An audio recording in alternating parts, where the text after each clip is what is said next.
you join me here, not in my Tesla for once, but here in my home office. I wanted to discuss a few things that came out of Tesla's earnings call lately, and I felt like this was more businessy. I also put on my what are these called? Blue light blocking glasses, because I feel like they make me look more distinguished. I don't need these at all, but it lends a sense of gravitas to my discussion. So Tesla just had their earnings call last week. Overall, state of the business looks really good. Delivered a ton of cars, and that was even reduced because of a bunch of shutdowns in their Shanghai factories due to the COVID shutdowns that were there. But things are ramping up in Texas, California set records, and Berlin is ramping up to increase production considerably and start doing more of the different options of Model Ys, looks like. I didn't realize they weren't doing the white seat option for Ys before, but they're now equipped to do that, as well as ramping up overall production. So, without any other external factors, it seems like they're very likely to continue to set records and keep increasing production this year. Keeping them on track to be the largest EV manufacturer, even with some big announcements coming out of Ford with them securing batteries to meet their goals for next year and ramping up production tremendously. GM is still out there talking about the things that they're going to do to ramp up battery production, especially, but it remains to be seen if they actually end up investing in that. I think no surprises, but Tesla is still poised to be the biggest EV producer and deliver the most to customers for at least the foreseeable future. But along with that, not everything was great. There were a couple of news items, I guess, buried in there, or not buried, but they talked pretty freely about them. But one of them was that it's very likely that they're going to be increasing the price of the full self-driving. It's currently $12,000, which I think is exorbitant, but it sounds like they're planning on increasing that even more before the end of the year. They're still saying that it is going to be fully available this year, which I don't see how that will be possible, but they are opening it up more and more through the beta to more customers, and they are expanding the amount of data that they're collecting for it exponentially year over year and even like month over month. So they are getting a lot of data for it and making a lot of improvements, but I still feel like they've got a long way to go to move out of beta and realize that vision of full self-driving where you can basically just use the car as a taxi. They are also planning on starting production of Robotaxi, it looked like. So they started breaking out Robotaxi as its own vehicle in the reports. So they're not producing any right now, but it looked like they plan to this year, at least in small numbers. So it's going to be really important that FSD does come out with that, so that there is actual utility in being able to use these vehicles. Also had a couple of things sort of on the charging side of things. I think these ones are probably the most exciting things to me. So there was a filing for a new supercharging station in some town in Massachusetts. If it turns out this ends up working out, I'll probably go take a trip up there at some time to see these once they get installed. But they basically had filing for either the current V3 superchargers or what they called an alternative supercharger, which is being called V4. The design of it is more of a closed off one. So if you're familiar with the current one, Tesla Superchargers, they are sort of like a open monolith design. So like a big rectangular slab, but the middle of it is cut out in an oval, and that's where the charging cable and handle come out. But this new one is more like the ones that you would see in high density areas, like some of the New York garages have these, where it is a solid monolith, a little bit smaller, and the handle just comes out of the side of it, sort of more like a more traditional like L2 charger, or even some of the ones from like EVgo and Electrify America and ChargePoint.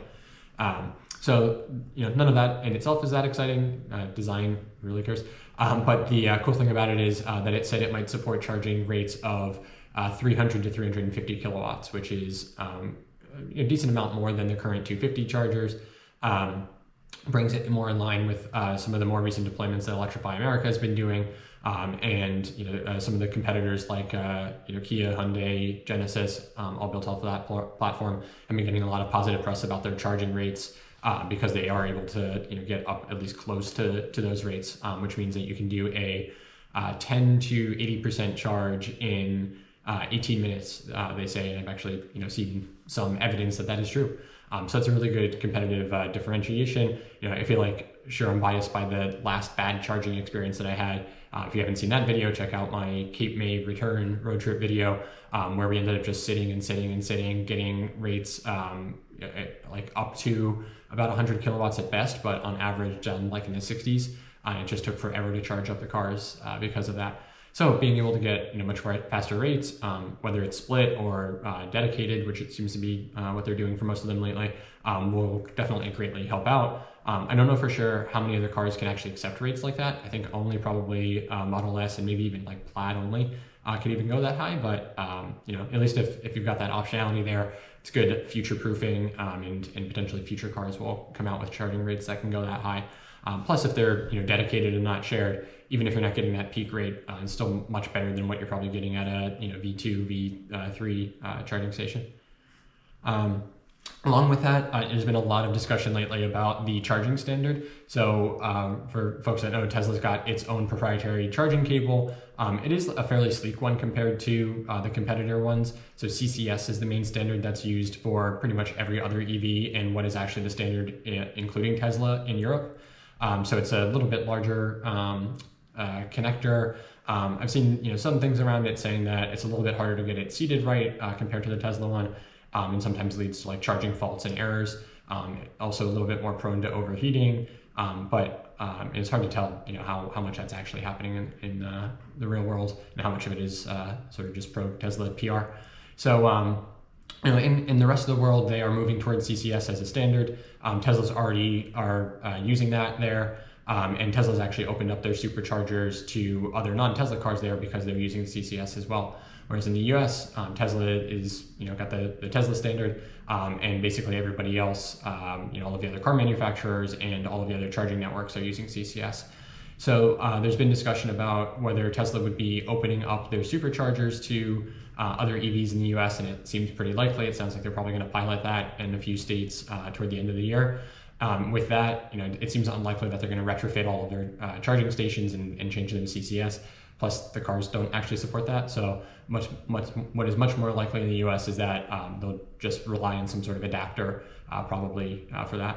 But along with that, there's also been discussion around should Tesla switch to CCS in the US, or there's actually been proposals that the US adopt Tesla as the charging standard.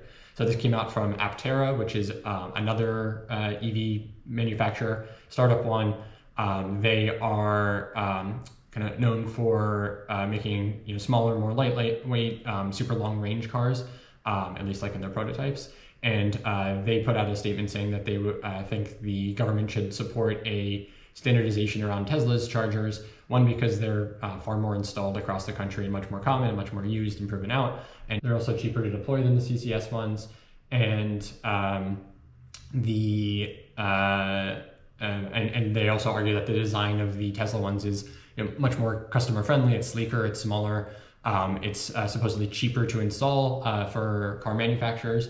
And so, for all of those reasons, they're basically saying that the US should just adopt Tesla's standard, and all EVs that are sold in the US should be using Teslas. So I don't think that that's probably enough to make that happen, but maybe the news cycle around it and the publicity helps the discussion a little bit further. We end up actually adopting a standard, because I also agree it's probably not great to have two totally competing standards, especially like at this phase right now while we're trying to drive more adoption of EVs. And while there's concerns about the charging infrastructure and everything. So hopefully we'll align on one. I don't really have a strong opinion about which one it is. Tesla would be great since I've already got that and used to dealing with it, and I've got extra cables. But I have no problem with CCS, and would gladly welcome that if it meant that there was more charging infrastructure available to everybody else as well. Another thing that they talked about was the Cybertruck and that being delayed. So that has now been pushed back to sometime next year.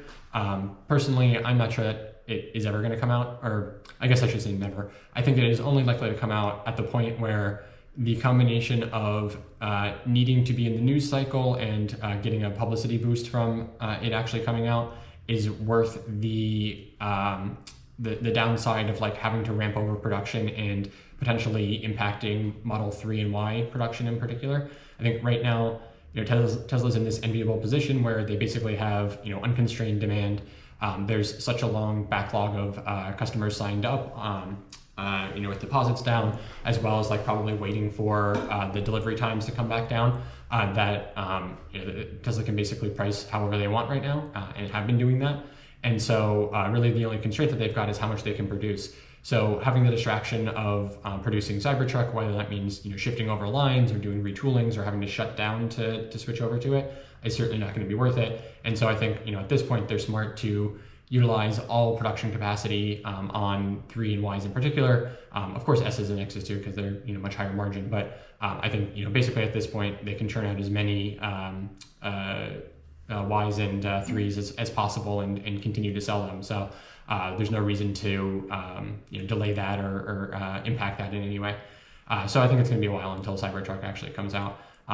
I also think they've lost a little bit of the competitive advantage now there. I think the Ford F1 Lightning has been far more popular than expected. Rivian has gotten a ton of attention and seems to be really popular too, although they've of course got production challenges as well.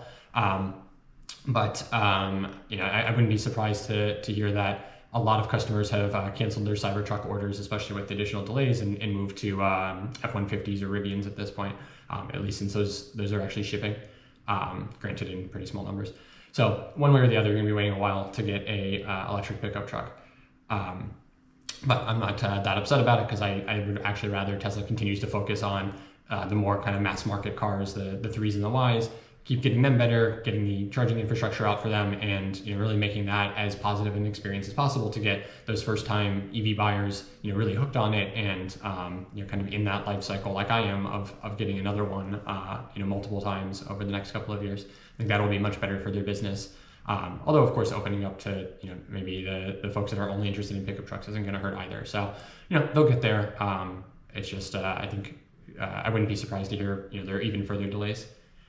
And then lastly, some news on the battery production. So structural battery packs with the 4680 cells are ramping up in Texas.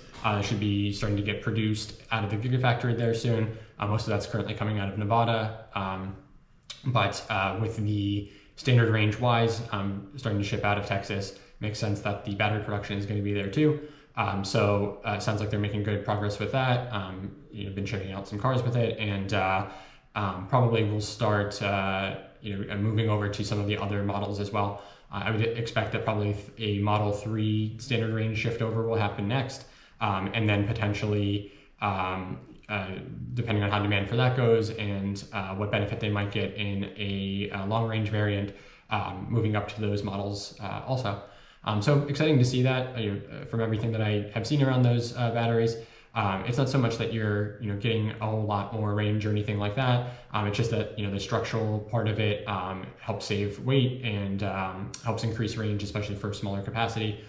So theoretically they could just cram a ton of them into a long range and you get even more range. But I think at this point they're smart to use that to reduce costs and reduce complexity on the standard range ones to keep the prices low for that. So I would rather